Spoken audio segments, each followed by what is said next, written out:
আজান তো দিয়ে দিল, মসজিদ তো এখান থেকে অনেক দূরে, এখানেই নামাজটা পড়ে নি।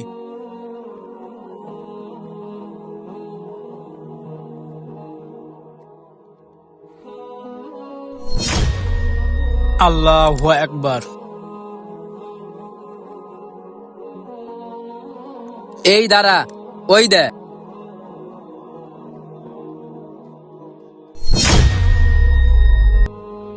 আসসালামু আলাইকুম রহমতুল্লাহ। আসসালামু আলাইকুম রহমতুল্লাহ। আরে আমার মোবাইল কোথায় গেল? এদের দুজনকেই তো দেখছি, এরাই নিতে পারে। এই ভাই দাঁড়াও।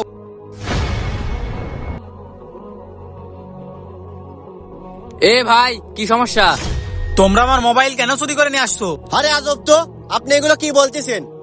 আপনাদের এই মুসলমানের একটাই সমস্যা, খালি তাড়াতাড়ি চোর বানিয়ে ফেলেন। ভাই বিশ্বাস করেন, আপনার ফোন আমি লি নাই। বিশ্বাস কিভাবে করব? এখানে তো আপনারা দুইজন ছাড়া আর কেউ ছিল না। ভাই আল্লাহর কসম কেটে বলছি, আপনার ফোন আমি লি নাই। আমি যদি আল্লাহ তাআলার কসম কেটে মিথ্যা কথা বলি, তাহলে আল্লাহ তাআলা আমাকে বোবা করে দিবে। আরে ও কসম কাটার পরে ওর কথা বিশ্বাস করছে, তাহলে আমারও কসম কাটতে হবে। ভাই আমিও আল্লাহর কসম কেটে বলতেছি, আমি যদি মোবাইল নিয়ে থাকি তাহলে আল্লাহ আমাকে বোবা আ আ আ আ আ আ আ আ আ আ। এই তো মোবাইল। কিরে তুই কসম কেটে মিথ্যা কথা বলছিস? দেখছিস এর শাস্তি তোকে আল্লাহ তাআলা সাথে সাথে দিয়ে দিয়েছে।